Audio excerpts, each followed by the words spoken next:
dilakukan oleh Aziza Didu, I stand with Arhan. Netizen tuh mengait-ngaitkan, wah ini mah pengalihan isu. Apakah ini pengalihan isu atas isu-isu lainnya? Betapa Arhan ini kan dinilai sebagai aset negara ya.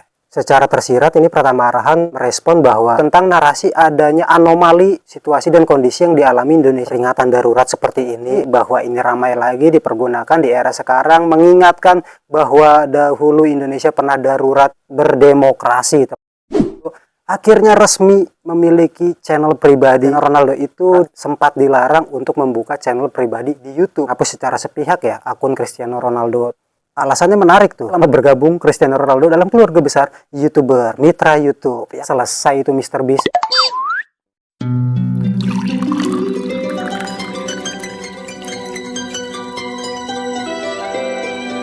Assalamualaikum warahmatullahi wabarakatuh. Kembali lagi dengan saya Prasanggi di channel Prasanggi Story. Dalam video kali ini saya bakalan membahas berita-berita yang lagi hangat diperbincangkan dan juga viral dalam beberapa hari ini ya. Yang menjadi unik dan menarik bahwa berita-berita tersebut itu dalam satu waktu kita dibombardir tentang berita viral yang sangat menyita perhatian publik ya. Yang sampai-sampai membuat itu bisa dibilang netizen kita itu sampai super sibuk mau mengamati, mau mengikuti yang mana dulu nih berita viral yang lagi hangat diperbincangkan saat ini, yaitu salah satunya datang dari Pratama Arhan, pemain timnas kita yang diterpa isu miring atas gonjang-ganjing pernikahannya dengan Aziza Salsa ya, istrinya yang genap 1 tahun dinikahi. Sebelumnya saya turut prihatin atas isu miring yang menimpa Arhan. Isu miringnya itu tentang perselingkuhan, sampai netizen tuh mengait-ngaitkan, wah ini mah pengalihan isu.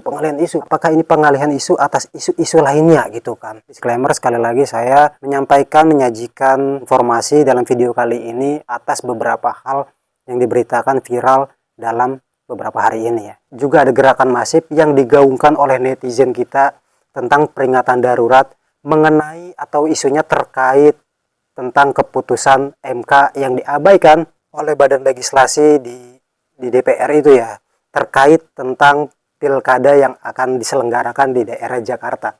Juga ada tentang mega bintang superstar sepak bola di dunia ini yang memiliki 600 juta lebih followers di Instagram. Cristiano Ronaldo akhirnya resmi memiliki channel pribadi mengusung kepopuleran dia di dunia ini ya. Yang belakangan rumornya itu kan ramai ya, kalau Ronaldo itu ada narasi di berbagai media, artikel-artikel yang menyebutkan bahwa Cristiano Ronaldo itu sempat dilarang untuk membuka channel pribadi di YouTube. Alasannya menarik tuh, kenapa sempat dilarang. Dan akhirnya di tanggal 21 Agustus kemarin Ronaldo secara resmi mengumumkan bahwa dia telah membuka channel resminya di platform YouTube.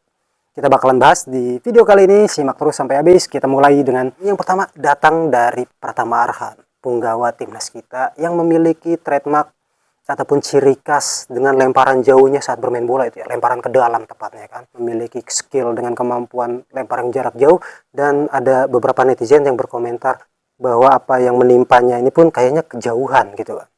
Nah, jadi ramai kronologinya itu, pertama itu Rahel V-nya ya, atau Rachel V-nya ya, begitulah penyebutannya. Yang jelas Rahel V-nya ini kan seorang selebgram yang statusnya ini udah putus nih sama mantan pacarnya. Usut punya usut, di beberapa narasi yang beredar di berbagai platform media, khususnya di Twitter atau di platform X itu kan ramai ini atau santer terdengar itu bahwa ada skandal perselingkuhan yang dilakukan oleh Aziza. Diduga perselingkuhan ini tuh diketahui duluan sama Pratama Arhannya sendiri dan konfirmasi ke Rahel V-nya lewat DM dan seterusnya gitu ya, mengkonfirmasi, memvalidasi.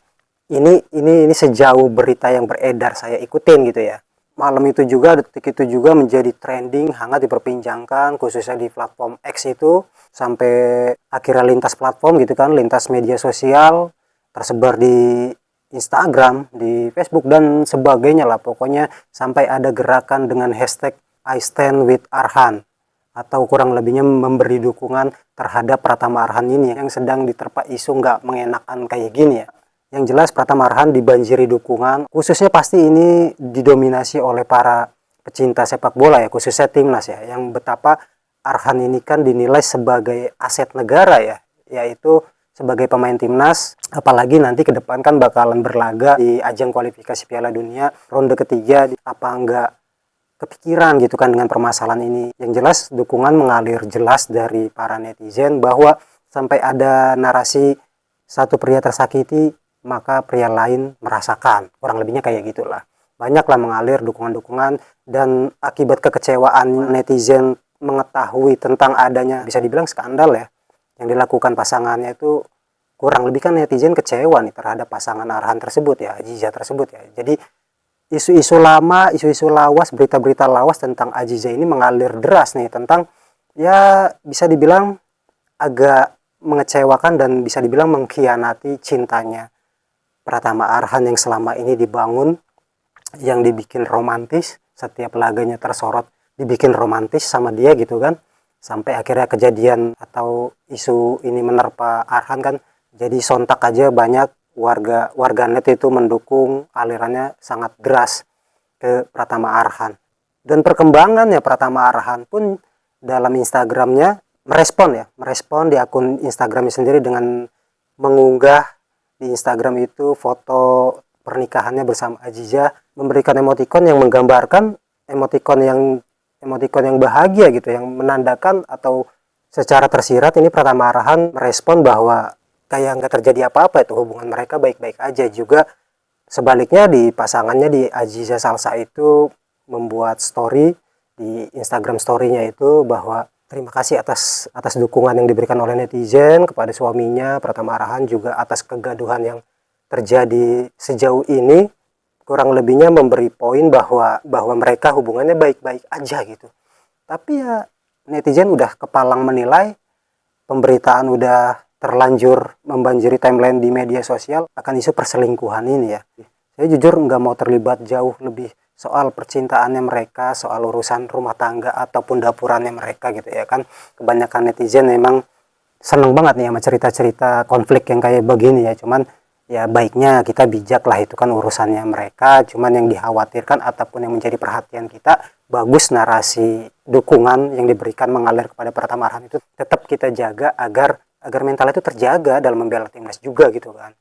Karena ya apapun itu, lepas dari apapun itu ya memang nggak bisa dipungkiri, memang Arhan itu ya aset negara, dalam arti dia adalah atlet yang jika dipanggil ke timnas dia kan mengemban tugas negara tuh ya. Jadi bisa dibilang wajar lah dukungan mengalir deras ke Pratama Arhan untuk menghadapi dan merespon terkait isu miring yang sedang dialaminya tuh. Kurang lebih kayak gitu tuh pemberitaan yang beredar di media sosial, diawali dengan speak up-nya selebgram Rahel V-nya. Jadi berita ini tuh bergulir liar gitu ya. Saya juga nggak mau lebih dalam untuk membahasnya karena kita nggak tahu kebenarannya juga.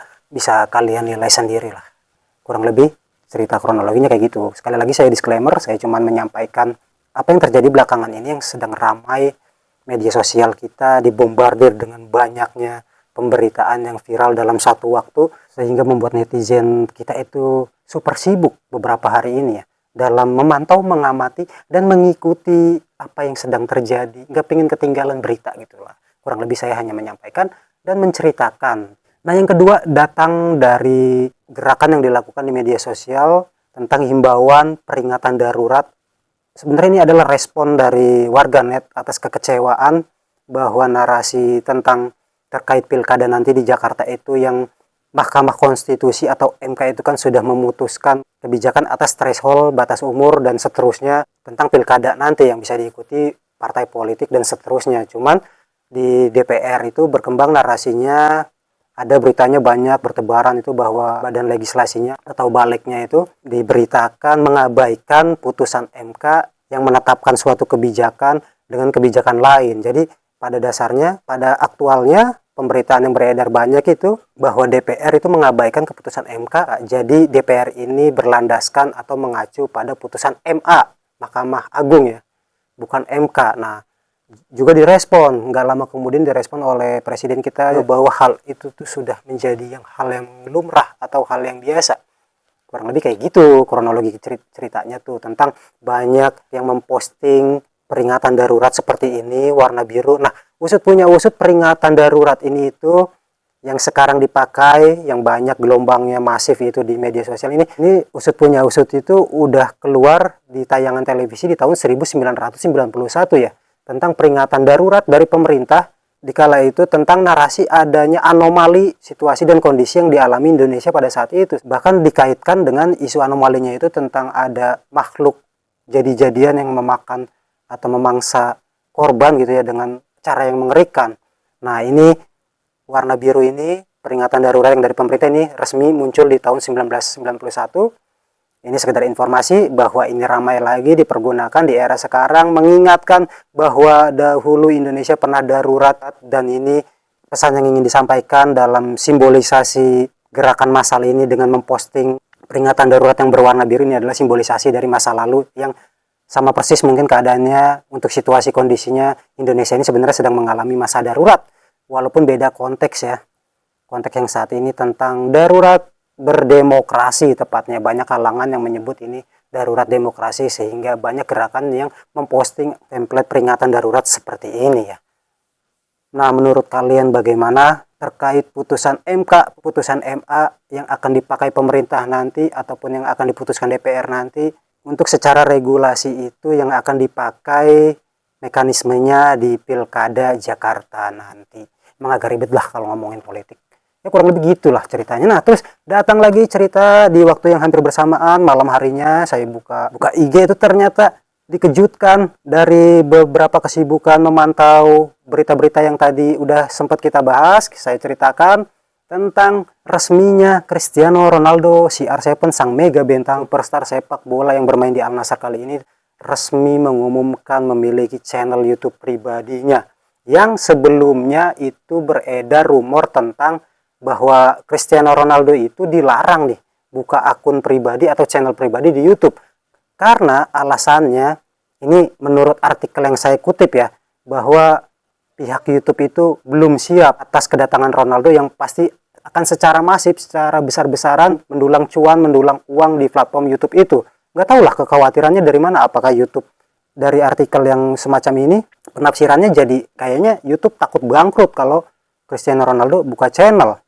Tapi masa iya kan YouTube juga dapat uang dari iklan-iklan gitu kan. Kayaknya nggak logis juga gitu kan alasan kenapa Ronaldo dilarang. Cuman artikel pun menyebutkan bahwa sempat Ronaldo buka akun di TikTok dan udah ramai gitu kan sampai jutaan lah. Cuman secara sepihak pihak TikTok itu ngeban, menghapus secara sepihak ya akun Cristiano Ronaldo tersebut ya. Nah, itu tanpa adanya alasan yang mendasar, dan alasan-alasannya juga nggak diberitahukan ke pihak Ronaldo. Itu yang sempat beredar. Apa kalian pernah ngalamin juga tuh Cristiano Ronaldo buka akun TikTok? Kalian sempat jadi followernya dan emang sekarang ngalamin akun TikToknya pun nggak ada, akun TikToknya pun nggak ada? Boleh tulis di kolom komentar. Dan kali ini merambah ke platform YouTube. Waduh, ini mungkin kalau dilihat dari sisi bisnisnya, dilihat dari sisi program jangka panjangnya, Ronaldo kan nggak mungkin menjadi pemain sepak bola yang abadi ya, menjadi pemain sepak bola seterusnya. Ya wajar-wajar aja kalau dia beralih ke akun platform YouTube untuk masa depan yang akan datang. Dia akan terus mengalir tuh pendapatan-pendapatan yang pastinya miliaran, ratusan miliar dari platform ini ya. Saya pantau di setengah jam pertama beliau atau Cristiano Ronaldo ini mempublikasikan bahwa dia resmi tergabung di dalam YouTube. Bahkan di postingan Instagramnya ini pun berkolaborasi resmi dengan akun Instagram YouTube-nya nih ya, seperti ini. Itu saya pantau baru 300 ribuan. Setelah sejam udah ratusan ribu. Sejauh ini video saya buat, ini saya belum ngecek lagi nih sekarang udah berapa subscribernya gitu kan. Baru setengah jam dia upload beberapa video gitu kan, sekitar 1 jam lah ada sekitar 8 video atau puluhan video gitu. Itu udah banyak tuh diserbu sama followernya. Ini fakta menariknya bahwa MrBeast yang mendominasi dunia per-YouTubean dengan follower yang jutaan itu kan, puluhan juta ya kalau nggak salah ya. Berkembanglah istilah narasi yang digaungkan para netizen bahwa selesai itu MrBeast kalau Ronaldo datang main YouTube ya kan. Dan juga menuai pro dan kontra ya. Jadi ya biasalah namanya juga netizen gitu kan. Apapun yang dilakukan seseorang ya, kita itu hidup kan nggak bisa menyenangkan semua pihak ya. Maka yang dilakukan Ronaldo wajar-wajar aja kalau menurut saya. Namanya dia manusia kan butuh kepastian dalam hidup, jaminan dalam hidup ke depannya di masa tua nanti. Dengan membuka YouTube ini mungkin dia ingin menancapkan eksistensinya lebih dalam, lebih kokoh di dunia entertain gitu kan, selepas dia nanti pensiun dari sepak bola. Wajar-wajar aja, cuma kan ada aja tuh pihak yang nyinyir tentang keputusan dia bermain YouTube. Ada aja lah gitu tentang narasi gagal bersaing dengan Messi, akhirnya dia akan bersaing dengan MrBeast. Ya kita tunggu aja kelanjutannya. Dalam beberapa hari ini, beberapa bulan ini kayaknya bakalan meledak gitu subscriber dari seorang Cristiano Ronaldo. Dan yang menjadi sisi positifnya mungkin kita nanti di masa yang akan datang itu bakalan ngelihat ya perbincangan dalam podcast, dalam channel YouTube pribadinya dia itu mungkin bisa pemandangan indah dia ngobrol, mewawancarai rival abadinya yang selama ini narasi berkembangkan rival abadinya yaitu Lionel Messi. Kita bayangkan mereka ngobrol gitu kan dalam podcastnya, kayaknya hal yang menarik juga ya. Sisi positifnya kita bakalan bisa dapatin nanti cerita-cerita menarik dari mereka, siapapun yang diundang dalam podcastnya Ronaldo, YouTube-nya Ronaldo. Ini kayaknya menjadi hal yang menarik. Saya sih mendukung aja langkah yang dilakukan Cristiano Ronaldo, karena ya hal yang positif gitu kan. Ya memang karena hal yang positif masih oke lah gitu, karena kita nggak bisa menyenangkan semua orang. Pilihan Ronaldo dilakukan tepat, membangun channel YouTube-nya untuk investasi di masa yang akan datang, juga mungkin bisa memberikan nanti kedepannya bagi kita pecinta sepak bola yang akan sebentar lagi akan mengalami akhir dari rivalitas mereka berdua antara Ronaldo dan Messi. Mungkin kita nggak pernah bisa melihat mereka dalam satu klub yang sama, terjadilah satu frame yang sama dalam YouTube-nya Cristiano Ronaldo. Kita melihat perbincangan yang hangat antara kedua sahabat yang sangat kompetitif dalam beberapa dekade itu ya, antara Ronaldo dan Lionel Messi akan tersaji di channel YouTube-nya. Udah nggak sabar saya ngelihat perkembangan channel YouTube Ronaldo. Sekali lagi selamat bergabung Cristiano Ronaldo dalam keluarga besar YouTuber, mitra YouTube, ya kan? Ya bisa dibayangin gitu ya. Lucu juga nih ngebayangin Ronaldo yang udah hafal banget dengan pembukaan opening YouTube yang mungkin channel YouTube yang dia bawakan nanti ya. Kurang lebih mungkin kira-kira begini ya. Halo, selamat datang di channel saya Cristiano Ronaldo. Kita bakal bincang-bincang dengan teman saya, Pepe yang kemarin baru pensiun, Lionel Messi, Jose Mourinho. Wah, pokoknya kayaknya itu bakal memanjakan penikmat sepak bola ke depannya dalam sentuhan, dalam balutan channel YouTube Cristiano Ronaldo pribadi itu ya. Nah, kurang lebih itu beberapa berita viral yang beberapa hari ini menyita perhatian publik, yang membuat netizen itu super sibuk memantau, mengamati, dan mengikuti perkembangan berita-berita yang barusan kita bahas dalam video kali ini. Sekali lagi terima kasih bagi kalian yang udah nonton sampai habis. Untuk sebuah apresiasi pada channel saya Prasangi Story, kalian boleh kasih like, share, subscribe, juga komennya. Kita bakalan balik lagi dalam video-video selanjutnya di channel Prasangi Story. Singkat cerita, saya Prasangi pamit undur diri. Salam tuang rasa, tuang cerita.